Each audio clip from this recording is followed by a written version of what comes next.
iniciando con los libros del Nuevo Testamento. Especialmente estamos en la sección.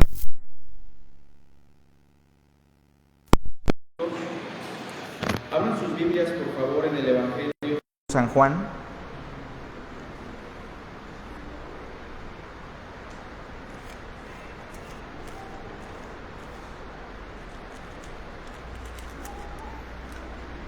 Y vamos a hacer una oración para pedirle a Dios que nos ilumine. Padre nuestro que estás en los cielos, te agradecemos el tiempo, la disposición y la presencia de tu Santo Espíritu, Señor, en este servicio. Ayúdanos a entender mejor tu Santo Evangelio, en el nombre de Cristo Jesús. Amén. Bien, Evangelio según San Juan abre su testimonio de la siguiente manera. 1:1. En el principio era el Verbo, y el Verbo era con Dios, y el Verbo era Dios. Un evangelio que abre de una manera muy distinta a los otros 3 evangelios. Sobre todo porque Juan tiene una intención teológica que sobrepasa un poco a los otros 3 evangelios. Con esto no quiero decir, tengo suficiente agüita, mi amor, gracias. Con esto no quiero decir que los otros evangelios no tengan contenido teológico significativo, pero el evangelio de Juan es muy intencional en la teología, en los conceptos. De hecho, es el evangelio de Juan que empieza a utilizar conceptos de manera más fluida, como el concepto de creer, la vida eterna, Hijo unigénito, que de hecho solo lo ocupa el apóstol Juan, el concepto de condenación. Es el único que a Cristo le llama el Logos. Fíjense cómo inicia en el verso 1 en el texto griego. En archi in o Logos. En el principio era el Logos.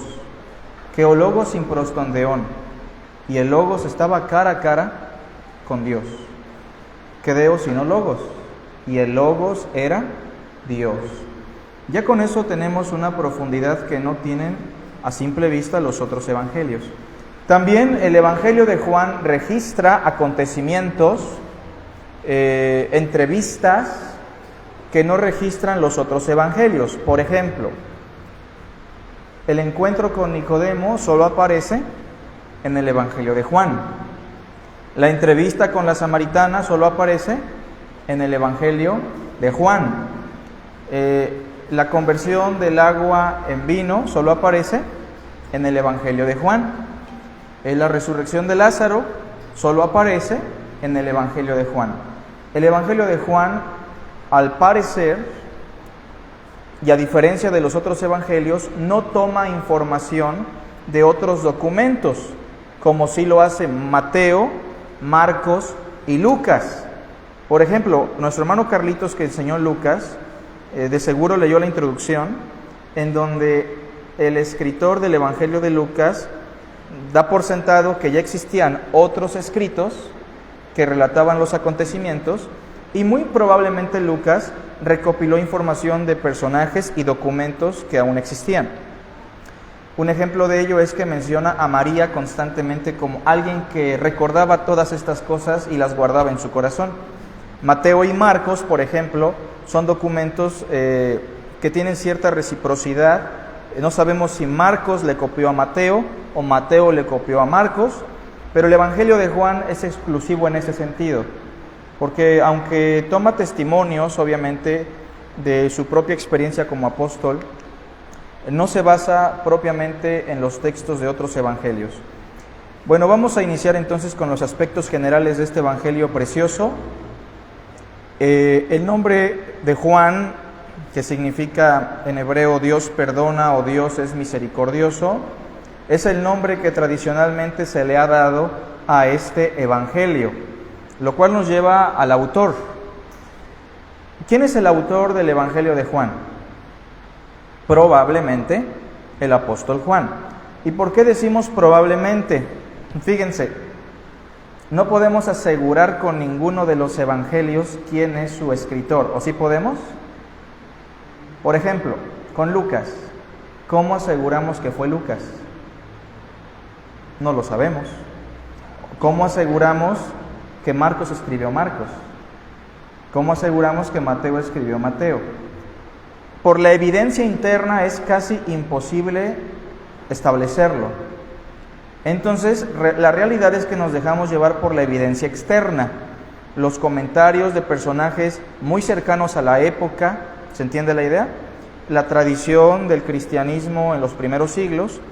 Y claro, con mucha probabilidad le hemos atinado a los 4 evangelistas, o tal vez, como algunos proponen, el Evangelio de Juan o fue escrito por el apóstol Juan o fue escrito por una escuela de discípulos del apóstol Juan. Eso es muy probable, ¿no?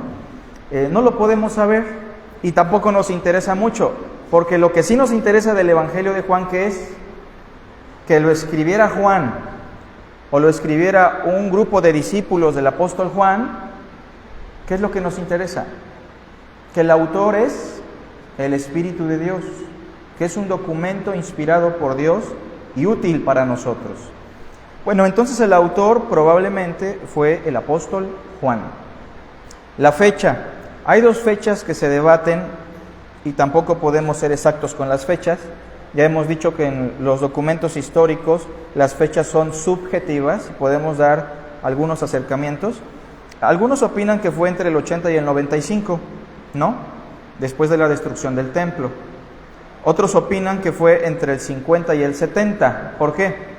Ellos dirán, es que la destrucción del templo fue un evento tan relevante que nosotros pensamos que si hubiese sido después del 70, el apóstol tal vez lo hubiese mencionado.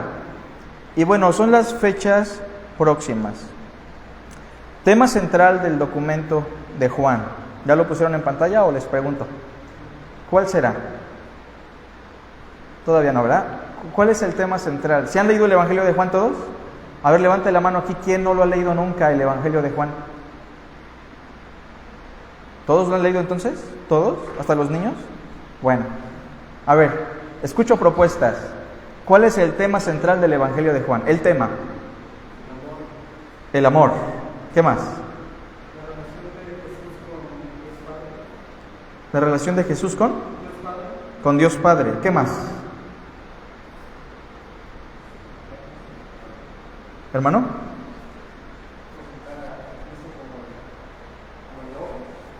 Bueno, ese sería el propósito, ¿no? Pero el tema predominante. Por ejemplo, si vamos a la carta a los Romanos, ¿cuál es el tema predominante? Justificación, ¿no? Eso es lo que predomina. En Gálatas, el legalismo, ¿no? La cuestión del legalismo. Si vamos, por ejemplo, a ver otro documento que sea muy sencillo, en las cartas a los Corintios, el tema principal, el cuerpo. ¿Y en Juan? Hay muchos temitas, ¿no? Pero a ver, hermano, sí. Si pudiéramos decir que si hablamos del tema de Juan de manera cristológica, sería como Jesús siendo el Hijo de Dios. Sí. Cristológicamente.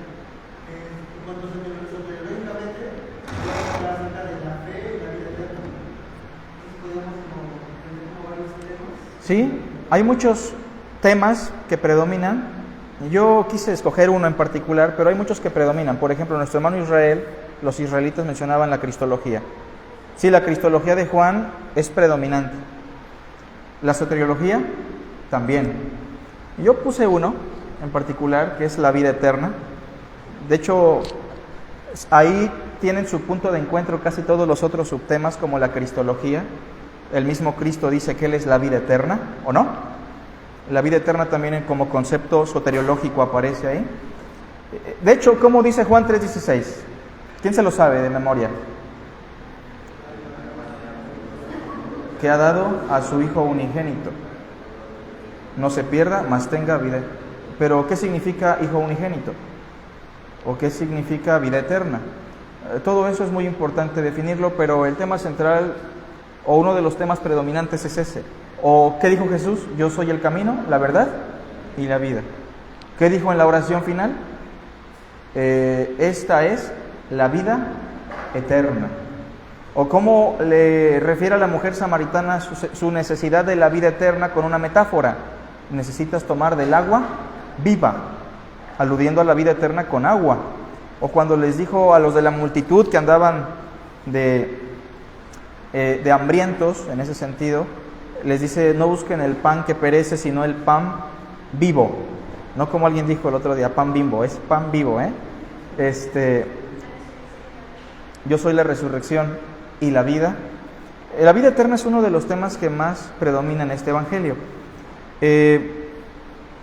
Ahorita lo vamos a ver más adelante, lo vamos a estudiar un poquito. Ahora, el propósito, ¿cuál es el propósito del evangelio de Juan? Es más fácil, ¿no? Ahora sí, hermano.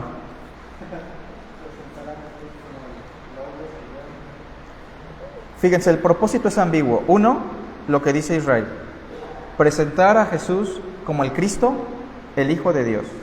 Y el segundo, y para que creyendo en lo que está registrado tengamos vida eterna. De hecho, este evangelio deja más claro su propósito que los otros evangelios. A ver, busquen conmigo. Bueno, ahí en pantalla tienen el texto. Propósito. Demostrar que Jesús es el Cristo. Busquen en sus Biblias el pasaje, no es necesario que lo ponga Dieguito. Fíjense, demostrar que Jesús es el Cristo, el Hijo de Dios. Ahí se me pasó un poquito la palabra, ¿verdad? Se me perdió. Y que las señales registradas juntamente con su mensaje provoquen la vida eterna ¿en quién? En sus lectores. O sea, por una parte el Evangelio de Juan es una defensa cristológica. Es demostrar ante la circulación de ideas gnósticas que Jesús es verdaderamente el Cristo y el Hijo de Dios. Y también el propósito es que los lectores del Evangelio de Juan obtengan la vida eterna. Por eso, si usted quiere que un familiar conozca a Cristo, no es necesario que usted le diga deja de tomar, deja de fumar, deja de fornicar, deja de robar. Eso no es necesario. Si usted quiere que la persona se convierta, ¿qué tiene que hacer? Ponerlo en contacto ¿con qué? Con las Sagradas Escrituras, porque la fe viene por el oír y el oír de la palabra de Dios. Eso es muy importante, aunque a veces lo pasamos por alto, Pensamos que evangelizamos y no evangelizamos. Estamos queriendo cambiar el estilo de vida de las personas, pero ponerlos en contacto con el Evangelio de Juan sería espectacular y más efectivo. De hecho, hay organizaciones cristianas que regalan Juan y Romanos, ¿no? Porque son documentos muy enfáticos en el asunto. ¿Tienen el pasaje? ¿Quién le da lectura en voz alta? Nuestro hermano Aurelio. Hizo además Jesús muchas otras señales en presencia de los discípulos, las cuales no están escritas en este libro, pero estas se han escrito para que creáis que Jesús es el Cristo, el Hijo de Dios, y para que creyendo tengáis vida eterna en su nombre. Fíjense, dice el texto: hizo además Jesús muchas otras señales que no están escritas. ¿En dónde? En este libro. El Evangelio de Juan no recopila todos los milagros que hizo Jesús. De hecho, él dice figuradamente que ni siquiera cabrían los libros, ¿no? Si él registrara todo lo que el Mesías hizo. Pero lo que él registró, según el verso que acaba de leer Aurelio, dice que está ahí con un fin. ¿Con qué fin? Con el fin de que creamos que Jesús es el ungido. Fíjense, primero, creamos que Jesús es el Cristo. Que creamos que Jesús también es Hijo de Dios. Y para que creyendo, ¿qué dice? Tengamos vida en su nombre. Esa es la riqueza del Evangelio de Juan. Ese es su propósito en ese sentido. ¿Hasta aquí queda claro el propósito? Vamos con la naturaleza literaria. A ver, díganme, ¿cuál es la naturaleza literaria de este documento? ¿Alguien sabe? Sí, hermano. Yo diría que biográfico, pero con tintes teológicos, no necesariamente definiciones extraordinarias de propósitos teológicos. Bueno, sí, la naturaleza de este documento contiene aspectos teológicos, es muy claro. Biográficos, pues también porque se habla un poquito, pero por ejemplo, ¿quién es más biográfico, Lucas o Juan? Lucas, ¿no? Fíjense, creo que hay un texto que nos puede ayudar un poquito. A ver, pongamos ahí en la pantalla de la naturaleza. Yo propongo que es testimonio, ¿sale? Y dentro de ese testimonio existe teología, existe biografía, pero la naturaleza es testimonial. ¿Qué dice el 21-24?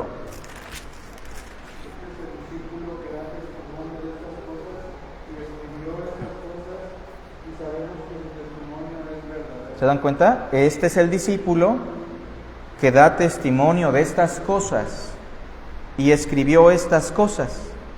Y sabemos que su testimonio es verdadero. Entonces la naturaleza de esto es un testimonio. ¿Sale, vale?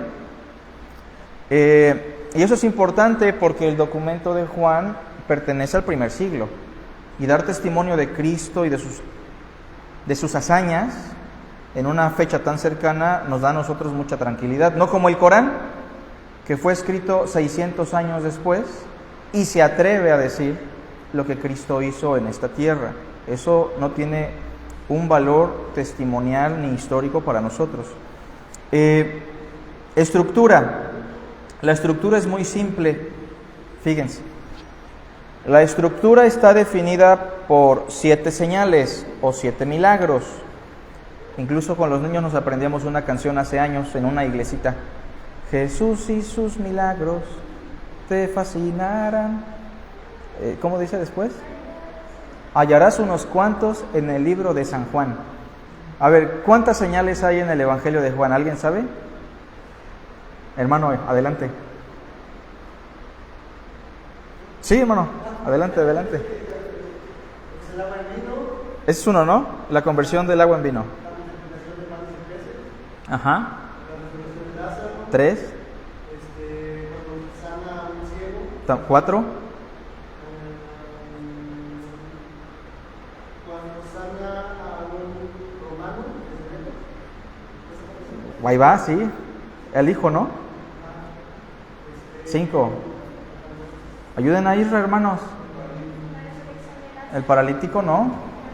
Ya lo dijo Lázaro. Ya lo dijo la multiplicación. El paralítico, perdón, sí, de Betesda, ¿no? Perdón, hermano, perdón. Falta una.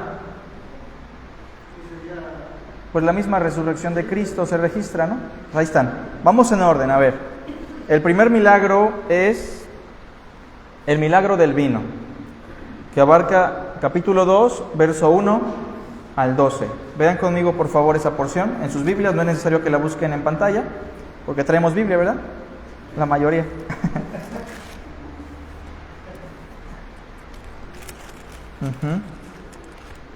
Dice capítulo 2, versículo 1. Al tercer día se hicieron unas bodas de Caná de Galilea, y estaba allí la madre de Jesús. Y fueron también invitados a las bodas Jesús y sus discípulos. Bueno, recordemos que Cristo convive con la sociedad, con los pecadores, pero recordemos que lo hace con un fin. ¿Cuál es el fin? Manifestar su gloria. ¿Se entiende? Extender el reino. Verso 3. Y faltando el vino, la madre de Jesús le dijo: no tienen vino. Jesús le dijo: ¿qué tienes conmigo, mujer? Aún no ha venido mi hora. Que por cierto, doy un dato curioso. Este concepto de mi hora es un concepto muy enfático en el Evangelio de Juan. La hora viene, la hora es, aún no viene mi hora. Esto lo van a encontrar en todo el Evangelio. Su madre dijo a los que servían: haced todo lo que os dijere. De hecho, esa frase debería calar todavía para nosotros, ¿no? Y estaban allí 6 tinajas de piedra para agua, conforme al rito de la purificación de los judíos, en cada una de las cuales cabían 2 o 3 cántaros. Jesús les dijo: llenad estas tinajas de agua. Y las llenaron hasta arriba. Entonces les dijo: sacad ahora y llevadlo al maestresala. Y se lo llevaron. Y cuando el maestresala probó el agua hecha vino, sin saber él de dónde era, aunque lo sabían los sirvientes que habían sacado el agua, llamó al esposo y le dijo: todo hombre sirve primero el buen vino, y cuando hayan bebido mucho, entonces el inferior. Mas tú has reservado el buen vino hasta ahora. Todos juntos. Este principio de señales hizo Jesús en Caná de Galilea y manifestó su gloria.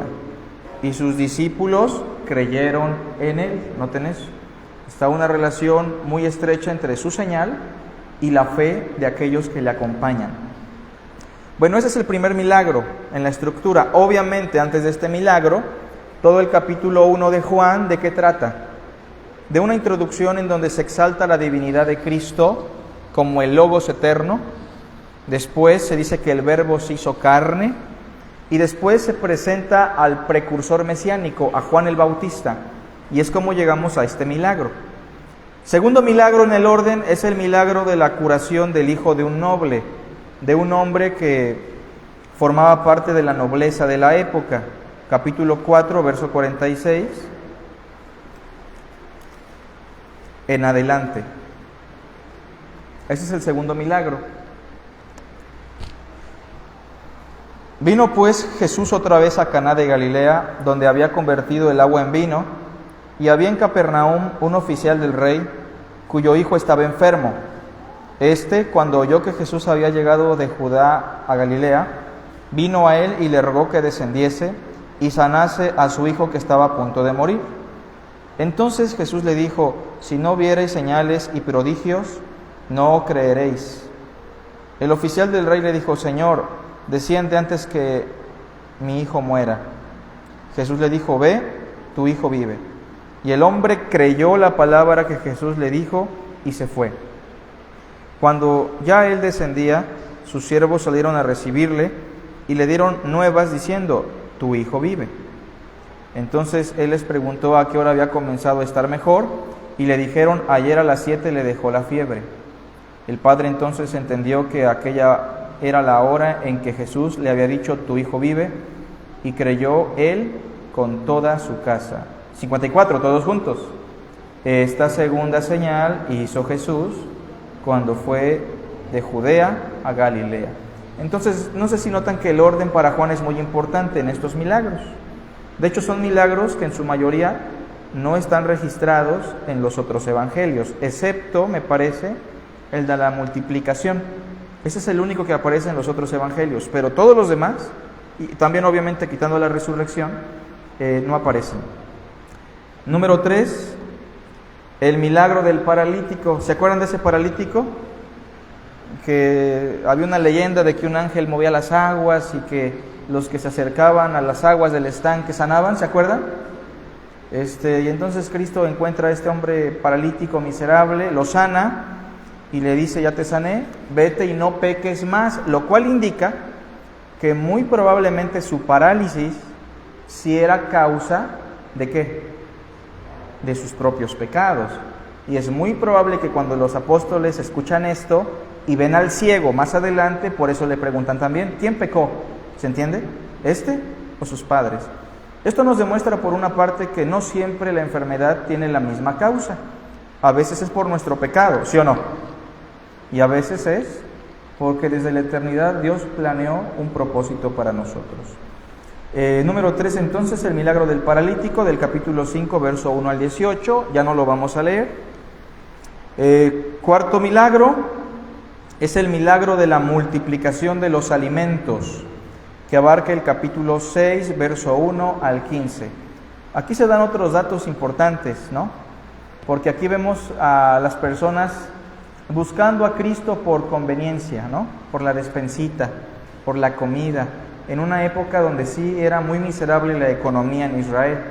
Pero Cristo también se da cuenta que estas personas tienen la intención de hacerlo rey. O sea, la predicación de Cristo y las hazañas de Cristo, esta multitud la interpretó como una campaña política. Lo malinterpretaron.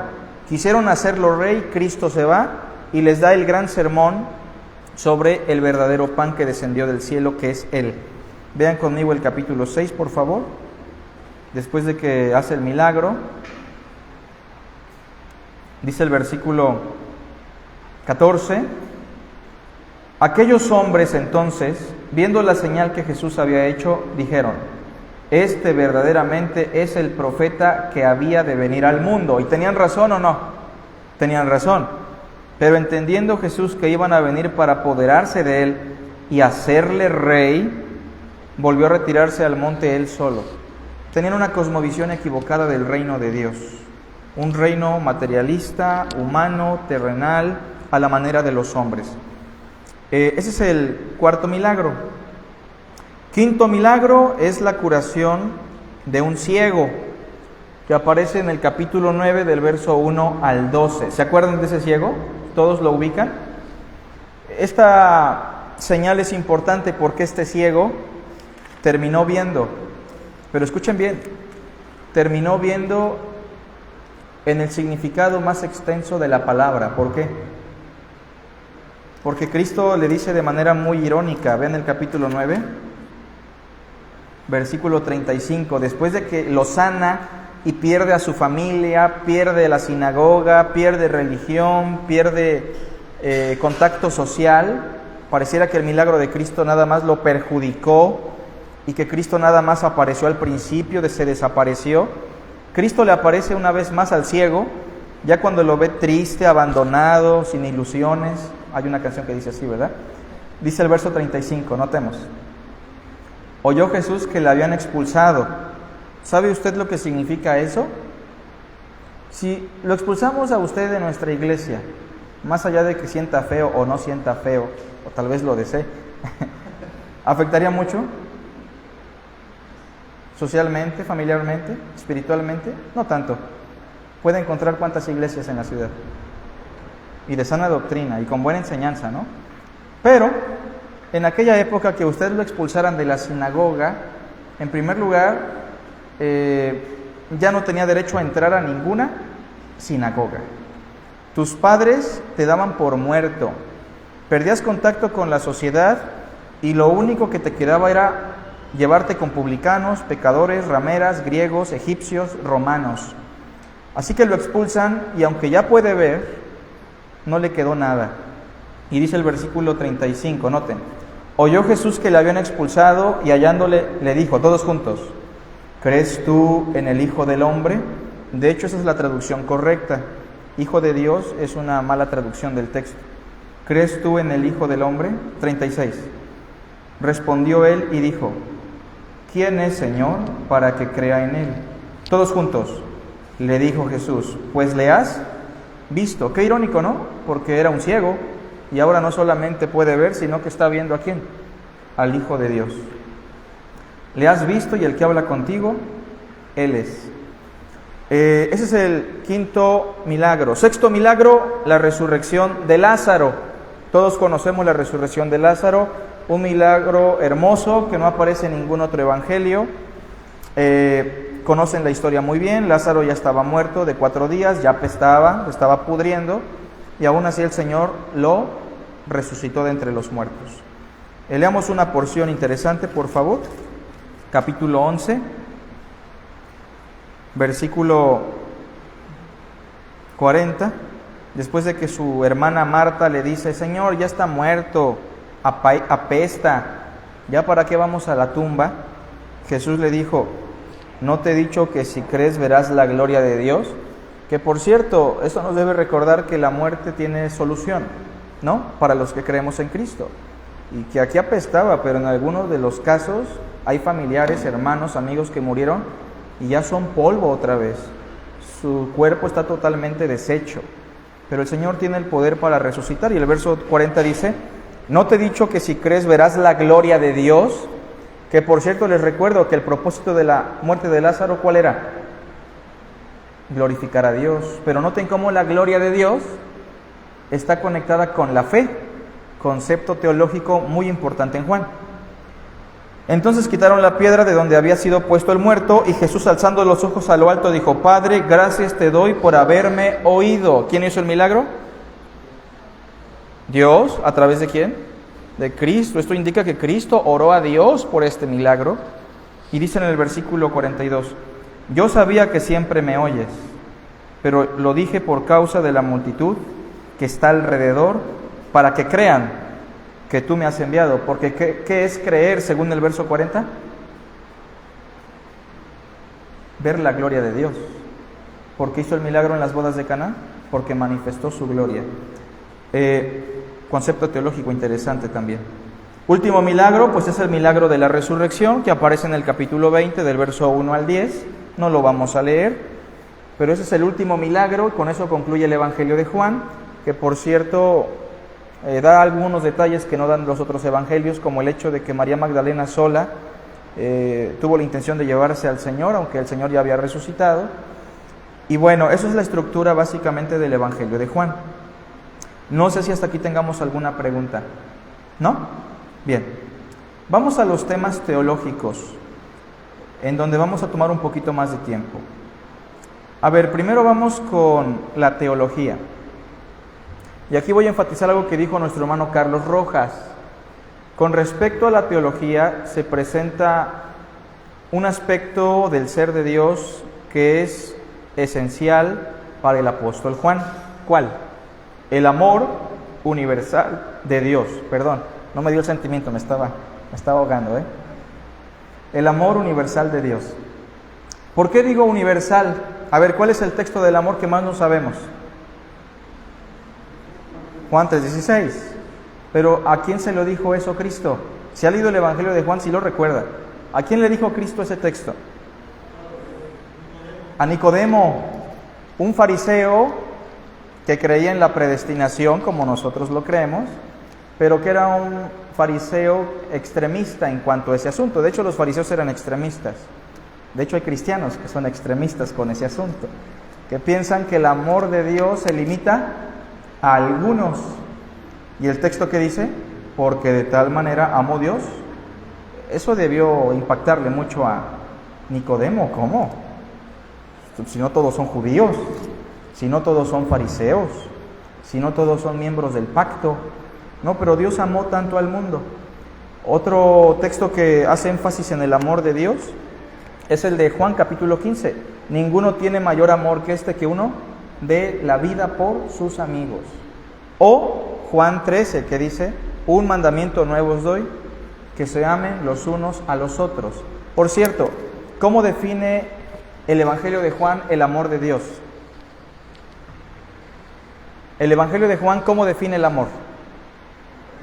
Como la entrega. Por eso en el mismo Evangelio de Juan, cuando Cristo dice: me van a matar, Pedro, ¿qué le dijo? ¿Se acuerdan? ¿Alguien sabe qué le dijo Pedro? Vean conmigo Juan 13, por favor. Verso 36. Le dijo Simón Pedro: Señor, ¿a dónde vas? Jesús le respondió: a donde yo voy, no me puedes seguir ahora, mas me seguirás después. Por cierto, ¿a dónde iremos? A donde fue Jesús, ¿no? Verso 37. Le dijo Pedro: Señor, ¿por qué no te puedo seguir ahora? ¿Qué dice? Mi vida pondré por ti. Si sintetizamos esa expresión de Pedro, ¿qué estaba diciendo Pedro? En pocas palabras, ¿qué estaba diciéndole? Señor, mi vida pondré por ti. ¿Qué le estaba diciendo? Te amo, Señor. Eso es lo que significa amar, ¿o no? Dar la vida por. Dios amó al mundo que dio a su Hijo. Su Hijo dio la vida por nosotros. ¿Pedro entiende el concepto del amor o no lo entiende? Mi vida pondré por ti. Por eso cuando Cristo resucita en el Evangelio de Juan, ¿cuál es la pregunta? ¿Agapasme? O sea, ¿me amas? ¿Y qué dice Pedro? Señor, te quiero, te aprecio. Pedro no es capaz de decir te amo. De hecho, la traducción que tenemos está mal traducida. La traducción correcta es: Señor, te aprecio, me caes bien, ¿no? Te quiero. Pero Pedro está tan avergonzado y él no puede decir te amo. ¿Por qué? Porque no demostró que lo amaba, ¿se entiende? Entonces, este concepto teológico del amor es importante.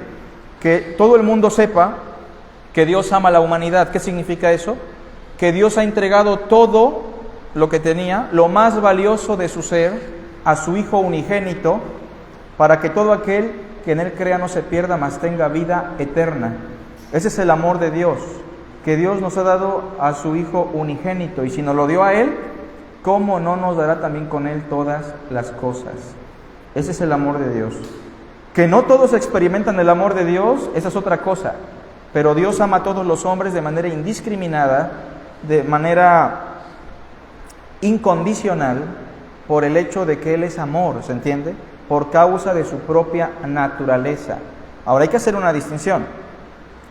Fíjense, esto es importante en la teología, porque veo mucha confusión. ¿A quién ama a Dios más, al creyente o al inconverso? A ver, estamos tocando fibras sensibles, ¿no?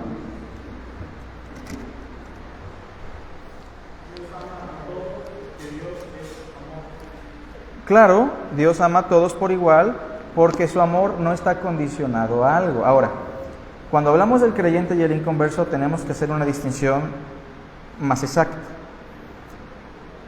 No es que Dios nos ame o ame al inconverso y al creyente por alguna razón en particular. Dios ama porque es amor, ¿se entiende? Pero Dios ama al inconverso por causa de su naturaleza, por causa de su esencia, de su ser, porque Dios es amor. Pero Dios en nosotros ha derramado un amor en el cual muchas veces se complace por el hecho de que la imagen de Cristo está formándose en nosotros. ¿Se entiende la idea? De hecho, el amor fileo que aparece en el Evangelio de Juan siempre se usa para hablar de los creyentes. O sea, porque el amor de Dios para con nosotros es un amor que ha llegado a un nivel familiar, íntimo, que no están experimentando los inconversos. ¿Se entiende la idea? Muy bien, ese es el concepto teológico, digamos, predominante, ¿no? El amor. Soteriología, o sea, la doctrina sobre salvación. Hace ratito mencionábamos algunos puntos teológicos. Sobre la salvación, ¿qué aborda el apóstol Juan? A ver, más fácil, ¿no? La fe. Vamos a ponerlos ahí en la pantalla. Vamos en orden, a ver cómo lo puse. Vida eterna y en contraste, condenación. Esos dos conceptos aparecen. Por ejemplo, ¿qué dice Juan 3:18, hermanos? ¿El que en él cree? Juan 3:18. El que en él cree no es condenado, pero el que no cree ya ha sido condenado. ¿Qué dice Juan 3:36? El que cree en el Hijo tiene vida eterna, pero el que rehúsa creer en el Hijo no verá la vida, sino que la ira de Dios está sobre él. ¿Qué dice Juan 5:24? De cierto os digo, el que oye mi palabra y crea al que me envió tiene vida eterna y no vendrá a condenación. De manera que vida eterna y condenación son conceptos antitéticos, o sea que se contrastan, ¿no? Pero vamos a ver, ¿qué es la vida eterna, hermanos? Por acá, ¿qué es la vida eterna? ¿Cómo ves, Axel? ¿Qué es la vida eterna? Bueno, de esa manera nos apropiamos de la vida eterna. Pero ¿qué es la vida eterna? Hermanita Laura, ¿qué es la vida eterna? Usted sabe, hermana. ¿Estar al lado de Dios? ¿Pero a la derecha o a la izquierda? Porque también... Bueno, se acercó un poquito más la hermana, ¿eh? ¿Qué es la vida eterna, hermano Carlitos? Vivir con el Señor. Fíjense, ¿qué es la vida eterna, hermano? Hermana Guille, ¿qué es la vida eterna?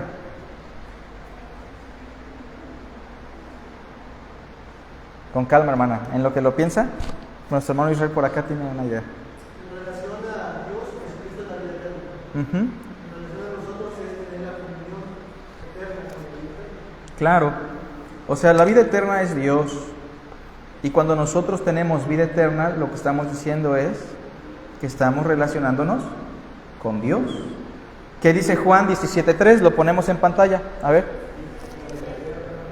Y esta es la vida eterna. Fíjense, ahí no dice cómo obtenerla, porque para obtenerla está Juan 3:16, ¿no? Para que todo aquel que en él cree. Pero la vida eterna es que te conozcan a ti. Esa es la vida eterna. ¿Ya la tenemos o no? ¿Qué significa? Que estamos en una relación con Dios y con tu Hijo Jesucristo, a quien has enviado. Fíjense, la vida eterna no es la existencia del ser por los siglos de los siglos. La vida eterna es una relación con Dios desde ahorita y hasta la eternidad. ¿Se entiende la idea? Eso es vida eterna. Si regresamos al contraste que teníamos, Dieguito, bueno, ahí está. Si entendemos la vida eterna, ¿podemos entender la condenación? ¿Qué es la condenación? Pues una existencia sin la relación, sin la comunión con Dios. Eso es el mayor terror, la ausencia de la comunión con Dios desde ahorita y hasta la eternidad. ¿Se entiende la idea? Así lo definimos.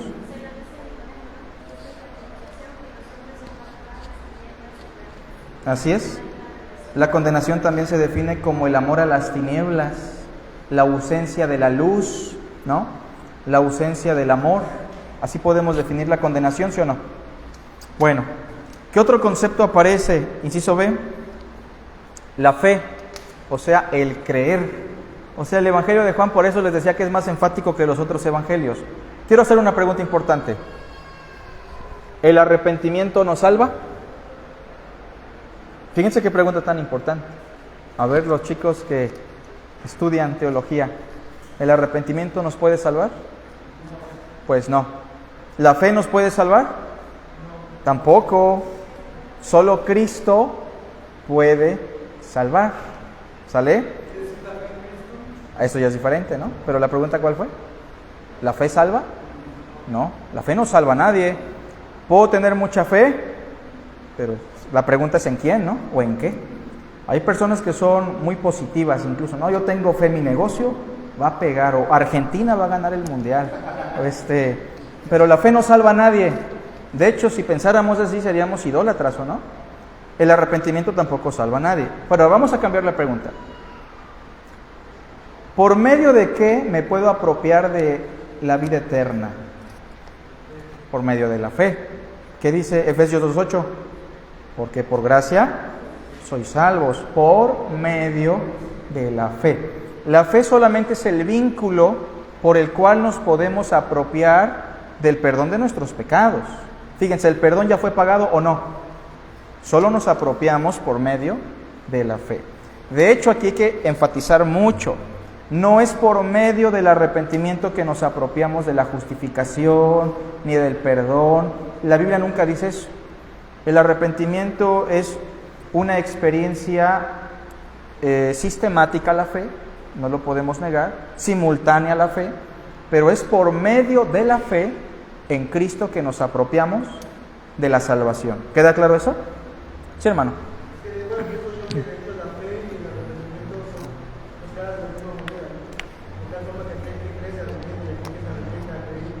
Claro, sí, sin embargo la Biblia sí los distingue, ¿no? Los distingue, pero forman parte de un mismo acto del corazón.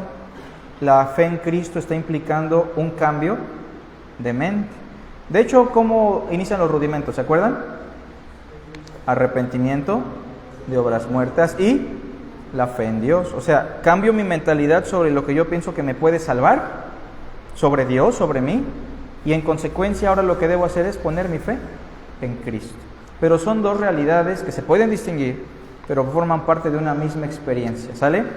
Pero no sé si notan que Juan no menciona el arrepentimiento casi nunca, o más bien nunca. ¿Saben por qué?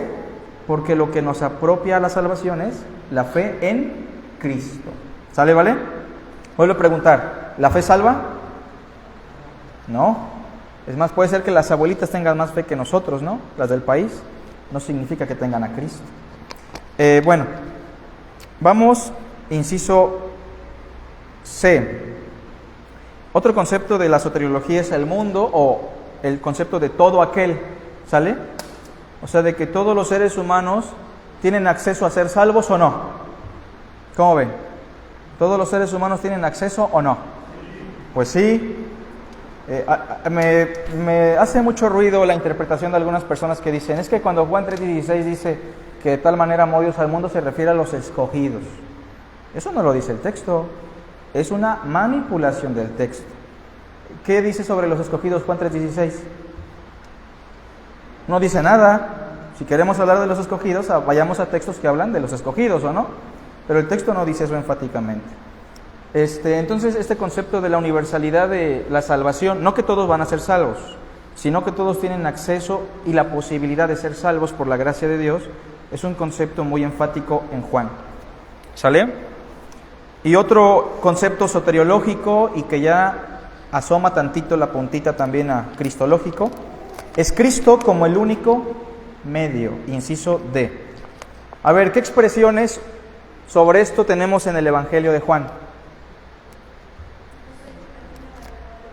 Ese es el más enfático, ¿no? Yo soy el camino y la verdad y la vida. Por cierto, ¿no sabían que tradicionalmente la primera puerta para entrar al patio del templo se llamaba el camino?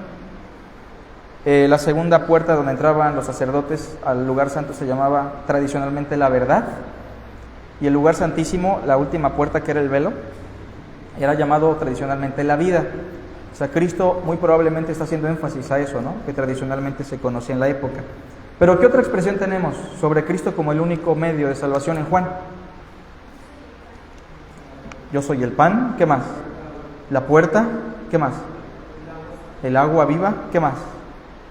El buen pastor, ¿qué más? La luz. O sea, todos estos énfasis sobre Cristo como el único medio hablan mucho de la soteriología de Juan. Vamos al tercer punto teológico. No se me estén durmiendo, hermanos. Si alguien se me duerme, ya saben qué hacer. ¿Qué hacemos? A ver. Ya no lo despierten porque siente feo y luego andan encamorrados. Entonces vamos a cristología. En cristología lo que más enfatiza, hermanos, es esto. Cristo como un ser divino, o sea, como el ser divino más bien, como Dios.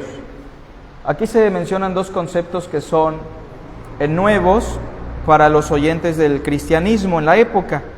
Inciso A, el primer concepto es el logos. Este concepto de logos, ¿alguien lo entiende? El verbo. ¿Qué es eso?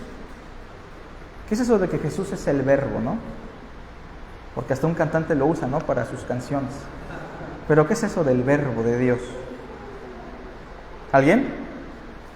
Hermano Aurelio, ¿por qué el verbo?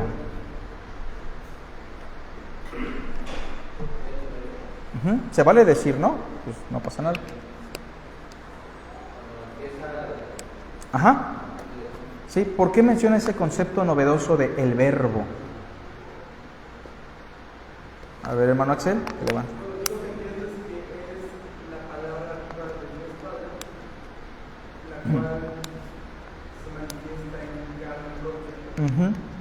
Bueno, ahí va, hermano Carlitos.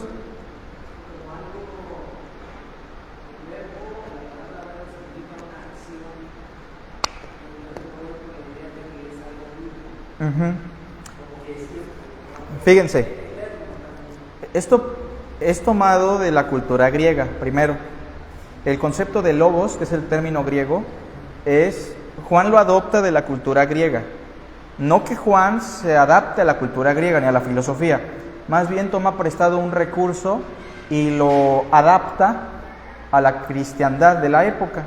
Fíjense, un filósofo llamado Heráclito, no sé si lo han escuchado, fue el primer filósofo que empezó a decir que el universo llegó a ser por la razón.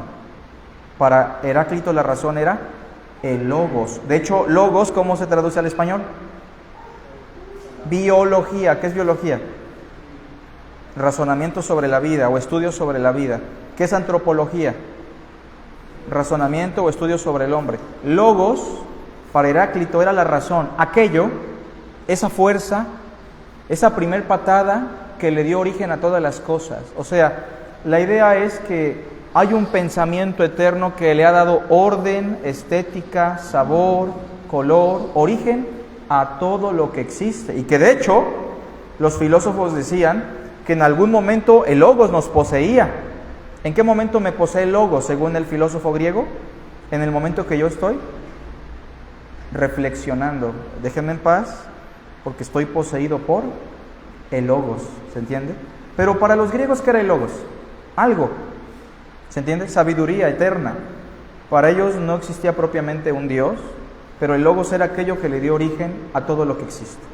Entonces, Juan toma el pensamiento de Heráclito, de los filósofos griegos, y define una primera cosa, que sí, efectivamente, algo le dio origen a todo lo que existe, una sabiduría eterna. Pero Juan define algo, no es algo, sino alguien. Ese alguien es al que Juan llama el Logos y nosotros conocemos como Jesús, el Cristo. Por eso, ¿qué dice Juan 1:1? En el principio era el Verbo, y el Verbo era con Dios, y el Verbo era Dios. Este era en el principio con Dios. Todas las cosas por Él fueron hechas. ¿Sí, hermano?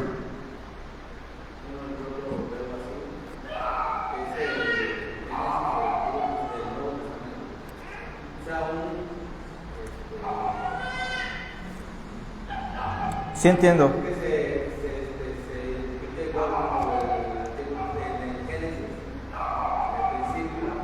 Claro.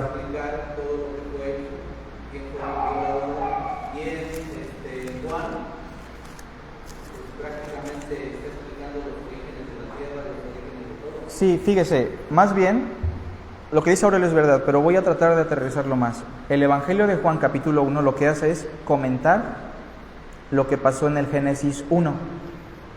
O sea, lo que Moisés no nos explica, nos lo explica ¿quién? Juan.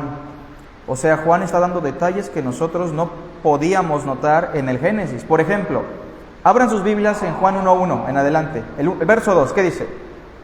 Este era en el principio con Dios. O sea que el único Dios vivo y verdadero, el Elohim, fíjense, ¿cómo dice Génesis en hebreo? Bereshit, bara, Elohim. En el principio creó Dios. Se traduce Dios correctamente por el verbo bara, que está en singular, aunque la palabra Elohim regularmente era plural o dual. Plural sería dioses. Dual es un singular que contiene la idea de una pluralidad. Por ejemplo, si yo digo plátanos, ¿es plural o singular? Plural. Si digo plátano, pero si digo penca de plátanos, no es singular ni plural, se llama dual en el hebreo y en el griego. Elohim es un dual en ese texto, que indica una unidad que está compuesta. Y entonces Juan nos dice que en el principio de la creación, Dios el Padre estaba con alguien más. ¿Quién? El Logos, Cristo. Ahora, cada vez que en el Génesis dice, y dijo Dios, ¿qué es eso? Como decía Carlitos, la palabra de Dios. ¿Qué es la palabra de Dios?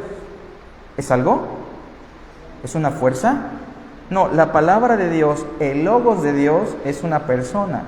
Cada vez que Dios dijo, y dijo Dios, esa es la intervención o la ejecución de Cristo al decreto eterno del Padre sobre la creación. ¿Se entiende la idea? Es decir, cuando dijo Dios, sea la luz, ¿qué pasó? Cristo creó la luz. Ahora, si ven conmigo el verso 2, dice, este era en el principio con Dios. Ya sabemos con quién hablaba cuando dijo, hagamos al hombre, ¿o no? Acuérdense, el principio aquí se refiere al principio de la creación. No hay otro principio. Versículo 3. Todas las cosas por Él fueron hechas. ¿Quién creó todo lo que existe? El Cristo. Y sin Él nada de lo que ha sido hecho fue hecho. En Él estaba la vida, y la vida era la luz de los hombres. Aquí empieza a hablar de un concepto distinto, más bien soteriológico. Porque cuando Dios creó el universo, en sus orígenes, en su estado primigenio, ¿cómo era el universo? Caótico, desordenado, vacío, sin vida. Ahora, ¿no se ha preguntado usted por qué Dios creó el universo así? ¿Por qué Dios no lo creó bonito desde el principio? ¿Alguna idea? ¿Por qué Dios creó un universo caótico, desordenado, vacío, en tinieblas, un mundo lleno de agua? ¿Por qué, hermanos? ¿Alguna idea? Está raro, ¿no? Pero aquí nos está explicando que esa creación que necesitaba de luz, ¿se acuerdan? Que Dios dijo, o sea, la luz, que en un principio estaba desordenada, vacía y en tinieblas, solamente era una sombra. ¿De quiénes? Vean el versículo 4 y dice, ¿quién necesita luz según el verso 4? Los hombres, ¿no? Esa creación desordenada y vacía era una metáfora, era un símbolo, una sombra de la condición futura del ser humano que está desordenado, vacío y en tinieblas.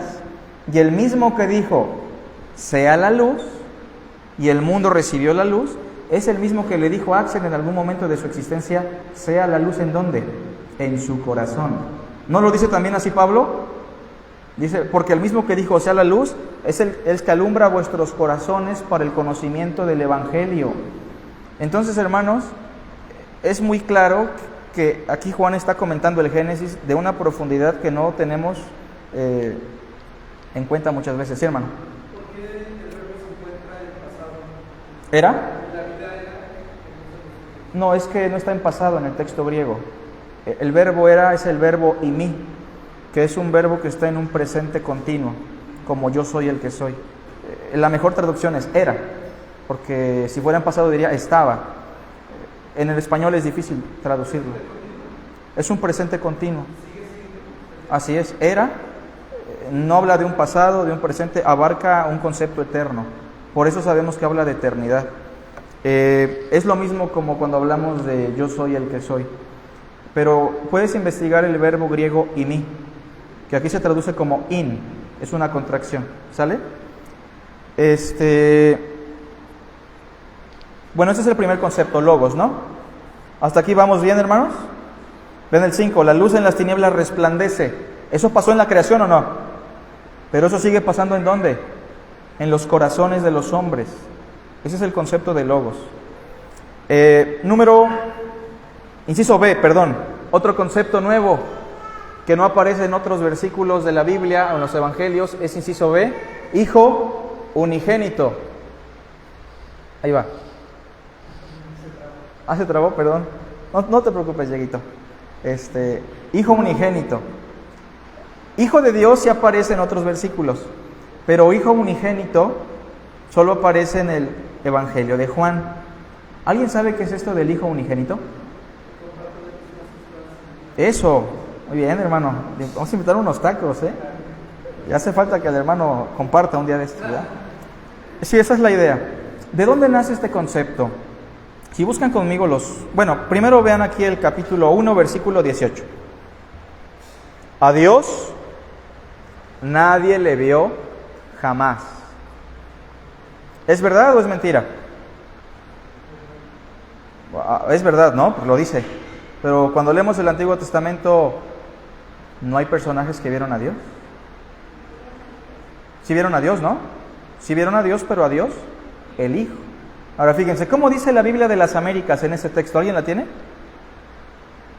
Nuestro hermano 1.18. Nuestro hermano Carlos ya ha dicho que la compremos y no la hemos comprado, ¿verdad? Pero bueno, ahorita nos van a apoyar con... De Juan, estamos en Juan, ¿no? Por favor, hermano, escuchen a Axel cómo dice, noten.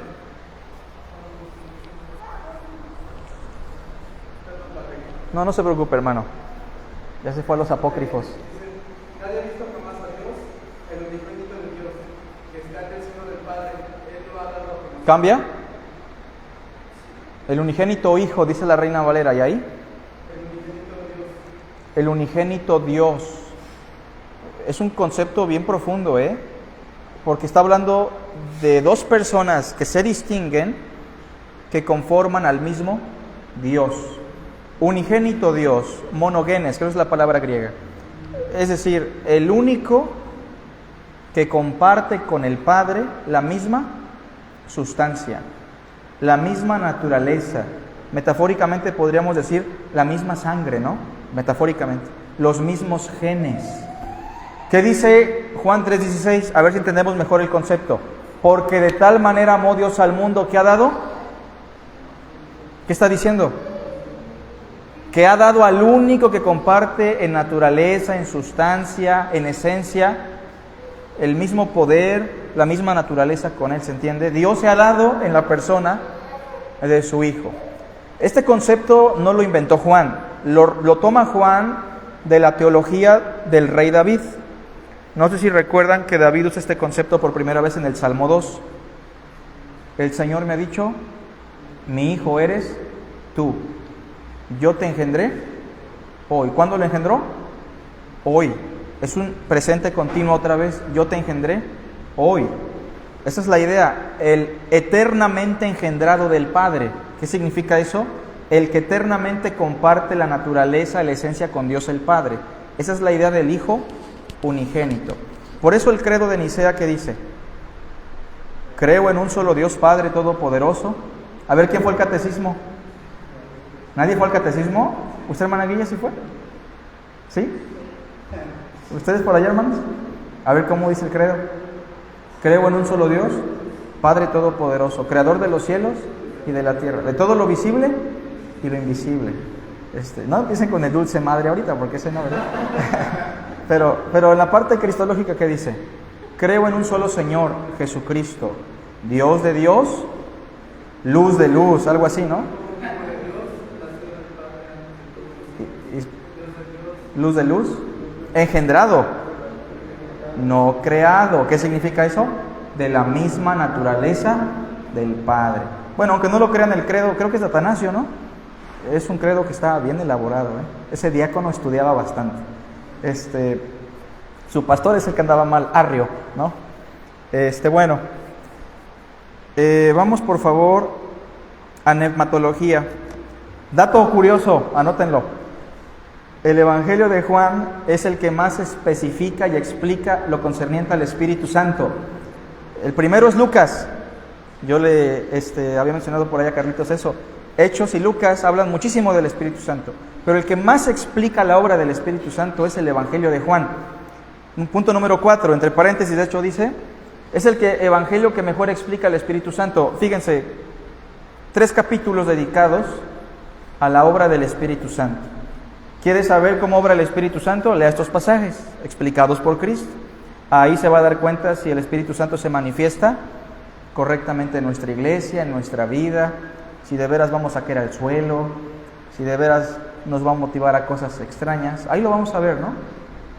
Pero bueno, sobre esto vamos a hablar de 4 cosas. Inciso A. Juan habla de la presencia del Espíritu Santo antes de la resurrección de Cristo, o sea, antes de su glorificación. Antes de la glorificación, ¿el Espíritu Santo estaba en el mundo o no? Pues sí, ¿no? Pero ¿cómo estaba? Con nosotros. El concepto que usa el Antiguo Testamento es sobre, ¿no? Vino sobre ellos. Pero la idea es que el Espíritu Santo estaba con nosotros, pero no estaba en nosotros. ¿Quieren ver algunos pasajes? Fíjense que dice Juan 7:37. A ver si no me falla la memoria. El 38 y 39. 38 y 39. Ahí en su Biblia, para que Dieguito también descanse un poquito.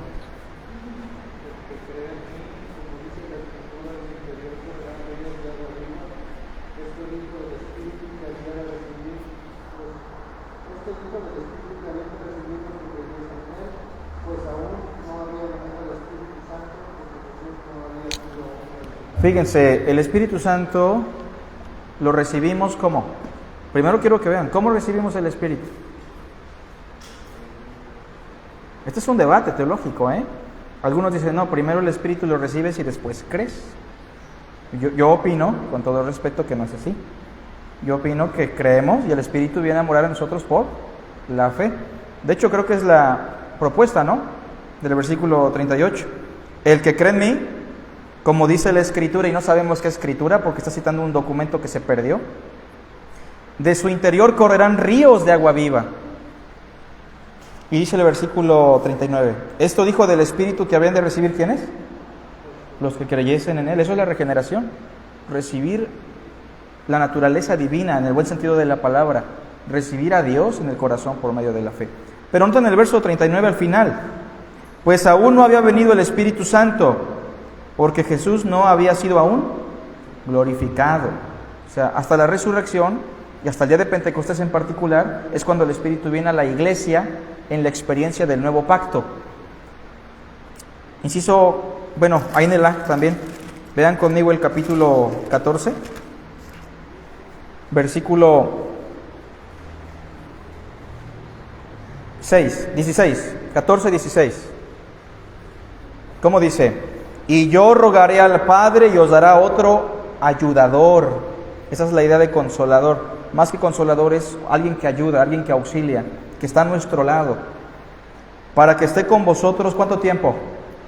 ¿Como Sansón, que se le fue después de tanto pecar? ¿O como David, que dice, Señor, ya la regué, no quites de mí tu Santo Espíritu? No. Las condiciones del nuevo pacto, ¿cuáles son? Que estará para siempre. Verso 17.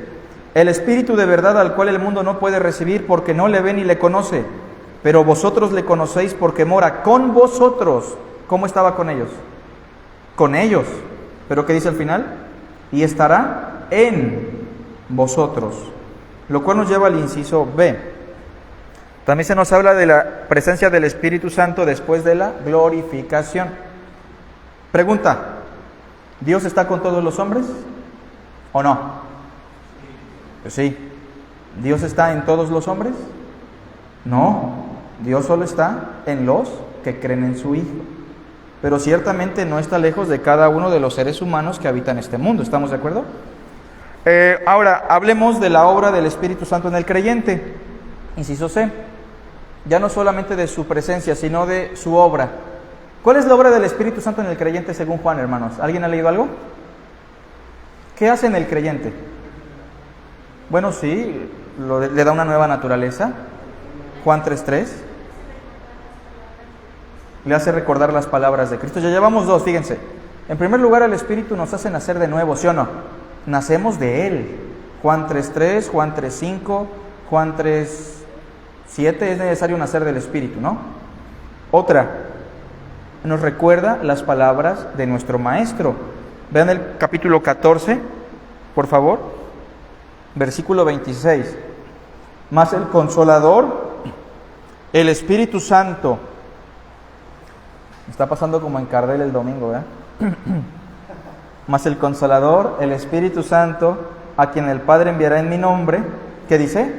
Él os enseñará todas las cosas. ¿Eso significa que no debe estudiar usted? ¿Y que el Espíritu Santo va a hacer la chamba? No, ¿verdad? No, eso no es así. Él os enseñará todas las cosas. ¿Y qué dice? Y os recordará todo lo que yo os he dicho. Esa es su obra. ¿Qué más podríamos decir de eso? ¿Perdón? Él nos va a guiar a toda verdad, ¿no? Eso con respecto a la obra del Espíritu en el creyente. Y con el inconverso, hermanos, con el mundo, inciso D, ¿el Espíritu obra o no? De manera externa, obra. Por ejemplo, cuando los fariseos y judíos mataron a Esteban, ¿estaba el Espíritu Santo obrando o no? ¿Estaba convenciéndolos o no? Es más, pregunta, ¿se convencieron o no? O sea, en un sentido estaban convencidos de que Esteban era de Dios o no. Sí, pero ellos no eran de Dios, por eso lo mataron. Pero ellos sabían que Esteban decía la verdad, ¿sí o no? Y a eso Cristo le llama la blasfemia del Espíritu Santo. ¿Qué les dijo Esteban? Ustedes siempre resisten al Espíritu Santo. Le hacen afrenta al Espíritu de gracia, dice Hebreos también. Vean el capítulo 16, verso 8 en adelante. Fíjense, con el mundo el Espíritu Santo de manera externa obra, tratando de convencerles, como al rey Agripa, por poquito, y lo persuaden a ser cristiano. ¿Qué dice el 16:8? Y cuando Él venga, convencerá al mundo, vean eso, es una labor con el mundo inconverso. ¿De qué lo va a convencer? De pecado, de justicia y de juicio, de tres cosas enfáticas. De pecado, ¿por qué? Por cuanto no creen en mí. ¿Cuál es el gran pecado? No creer en Cristo. ¿Qué es estar condenado? No creer en Cristo. Fíjense, nadie se va al infierno por fornicar, ¿o sí? Nadie se va al infierno por robar, ¿o sí? Nadie se va al infierno por esas cosas en particular. Claro, eso condena. Pero la condenación, ¿en qué consiste? En no creer en Cristo. ¿Por qué? Porque aunque yo sea fornicario, ladrón, mentiroso, si creo en Cristo, ¿puedo ser salvo o no? Y entonces lo primero es convencerlos de pecado. ¿Qué significa convencerlos en que crean en Cristo? Que no creer en Cristo es el gran pecado que los va a condenar. Versículo 10, de justicia, por cuanto voy al Padre y no me veréis más. O sea, nos convence también de que hay un hombre justo, perfecto, que cumplió y rebasó los estándares de la justicia. ¿Quién es? Jesús. Y de juicio, por cuanto el príncipe de este mundo ha sido ya juzgado. Evidencia de que seremos juzgados es que el príncipe de este mundo, el enemigo, ya fue juzgado. De hecho, si piensan en el ladrón en la cruz, fue convencido de esas tres cosas, ¿no? De su incredulidad en Cristo. Porque cuando estaba colgado al principio, ¿se burlaba o no? Con su amigo. Y después creyó en el Señor. mas ningún mal hizo, la justicia de Cristo. ¿Y qué más? ¿Sabía de la resurrección y el juicio eterno? Sí, acuérdate de mí cuando vengas en tu reino. Y terminamos ya casi, hermanos, antropología. Sobre la antropología se habla de la necesidad del hombre de Dios. O sea, Juan presenta al hombre como un ser necesitado, vacío, sin sentido. ¿Quieren ver algunos ejemplos? Inciso A, Nicodemo. ¿Cómo presenta Juan a Nicodemo? Como un hombre con muchas credenciales. ¿Tenía religión? ¿Dinero? ¿Posición socioeconómica estable? ¿Conocimiento? ¿Pero estaba vacío o no? La solución, según Juan, es que el hombre se relacione con Dios, que pueda llenar el vacío. Inciso B, la mujer samaritana. ¿Cómo estaba la mujer samaritana? Vacía. ¿Cómo llenaba ese hueco? Con hombres, con relaciones. Para Juan, en la antropología, el ser humano es una criatura vacía.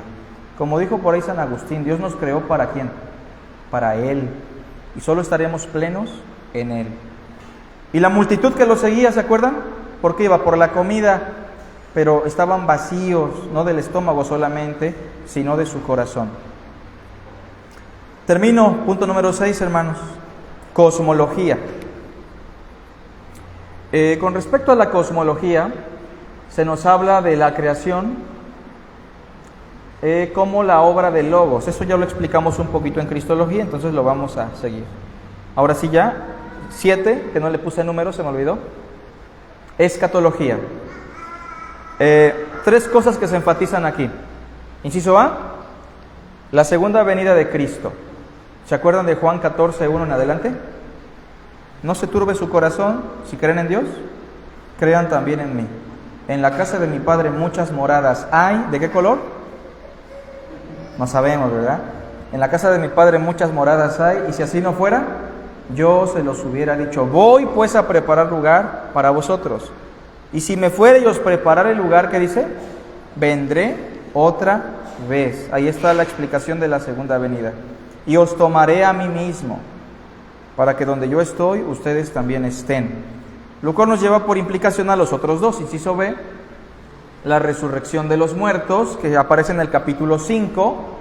Dice Juan 5 que vendrá la hora cuando todos los que están en los sepulcros oirán la voz del Hijo de Dios. Y los que hicieron lo bueno saldrán a resurrección de vida. Por cierto, hacer lo bueno no es hacer buenas obras. Es lo que dice el mismo contexto. El que oye mi palabra y cree al que me envió. Mas los que hicieron lo malo, que en el contexto es no querer oír la palabra y no creerla, irán a resurrección de condenación. Inciso C, terminamos. Pues la morada eterna. En palabras de Jesús, para que donde yo estoy, ustedes también estén. ¿A dónde fue Jesús? Hermanos. A la casa del Padre, ¿no? Nos está preparando lugar y estaremos allí con Él eternamente. Bueno, esa es la explicación panorámica del Evangelio de Juan. Espero que de algo nos sirva, hermanos. Que yo sé que ahorita van a llegar a su casa con urgencia. ¿Con urgencia a qué? A ver, dígame qué va a llegar a hacer ahorita. Lo primerito, comer, ¿no? Ir por unos taquitos o algo. Y después, dormir, ¿no, hermano? Vamos a leer un poquito del Evangelio de Juan, ¿verdad? Bueno, no hay preguntas, hermanos, con toda confianza. Si hay alguna inquietud, una pregunta, un comentario. Y solamente le causa curiosidad al final del capítulo 20 de la resurrección. ¿Sí? ¿Por qué a María aparentemente lo va a tocar y le dice no me toques porque no he subido? Pero adelante a Tomás y lo deja. Que lo toque, ¿no? Bueno, es que, pues, no es cierto. La traducción de la Reina Valera está equivocada. Cuando María Magdalena dice que lo agarra, la idea es que ella lo abraza, lo sujeta y no lo quiere soltar. Está muy emocionada de que el Maestro resucitó. Y la traducción correcta en la de las Américas es suéltame, no tanto que no me toques. Está mal traducido. La traducción es suéltame, déjame ir, esa es la idea. Porque aún tengo que subir a mi Padre. No es tanto que lo toque. El texto griego dice, no, suéltame, esa es la idea, ¿no? Porque ella lo abraza y no lo quiere soltar. Esa es la imagen de una mujer redimida que no quiere dejar ir al Maestro, ¿no? ¿Otra preguntita? En el caso del ciego, cuando ¿Sí? las sinagogas, ¿las hacían bajo un principio de una ley mosaica o ideas? Bueno, recuerde que a veces era por cuestiones de la ley o a veces eran por cuestiones de la tradición de los ancianos. Entonces los ancianos ya habían determinado, habían dado un decreto que todo aquel que confesara que Jesús era el Cristo fuera expulsado de la sinagoga. Eso aparece en el capítulo 9. O sea, ya se había dado un decreto de los líderes de Israel, de las sinagogas. En base a ese decreto es que lo expulsan, ¿no? Sí, hermano. ¿No hay más preguntitas, comentarios? Pues vamos a la oración final. Faltan las ofrendas, ¿verdad? Entonces los dejo con mi hermano David. Dios les bendiga.